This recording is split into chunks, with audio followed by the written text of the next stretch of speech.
వర్మ పోటీలో ఉన్నట్లు భావించండి. కొత్తపల్లి టీడీపీ నాయకుల ఆత్మీయ సభలో జనసేనాని. పిఠాపురం నియోజకవర్గం కొత్తపల్లి మండలం కొత్తపల్లి గ్రామం సురక్ష ఫంక్షన్ హాల్లో నిర్వహించిన టీడీపీ నాయకులు కార్యకర్తల ఆత్మీయ సమావేశంలో పిఠాపురం నియోజకవర్గ జనసేన టీడీపీ బీజేపీ కూటమి అభ్యర్థి జనసేన అధినేత పవన్ కళ్యాణ్ పాల్గొని ప్రసంగించారు. ముందుగా మాజీ ముఖ్యమంత్రి టీడీపీ జాతీయ అధ్యక్షులు నారా చంద్రబాబు నాయుడు 74వ జన్మదినాన్ని పురస్కరించుకుని మాజీ ఎమ్మెల్యే ఎస్వీఎస్ఎన్ వర్మ ఆధ్వర్యంలో కేక్ కట్ చేసి కార్యకర్తలకు అభిమానులకు పంచిపెట్టారు, ప్రసంగించారు. తొలుత స్వర్గీయ దివంగత నందమూరి తారక రామారావు విగ్రహానికి పూలమాలలు వేసి నివాళులర్పించారు. ఈ సందర్భంగా మత్స్యకార నాయకులు పవన్ కళ్యాణ్ని కలిసి తమ సమస్యలపై వినతి పత్రం అందజేశారు. దీనిపై స్పందించిన పవన్ కళ్యాణ్ కూటమి ప్రభుత్వం అధికారంలోకి రాగానే మత్స్యకారుల సమస్యలు అన్నీ తీరుస్తామని హామీ ఇచ్చారు.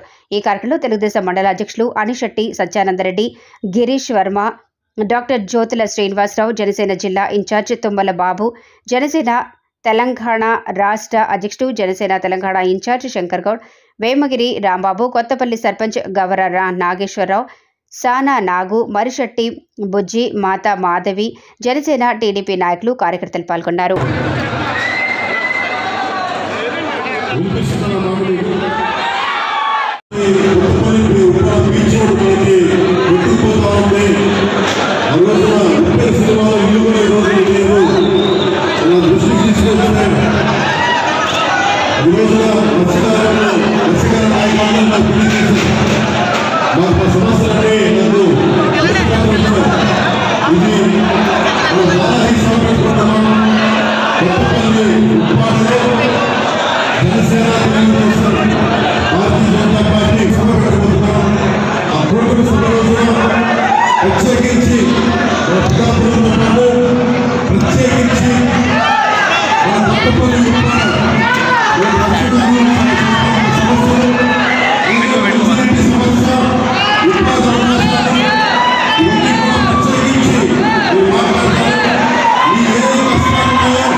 అలా కొంచెం డౌన్ చేయాలి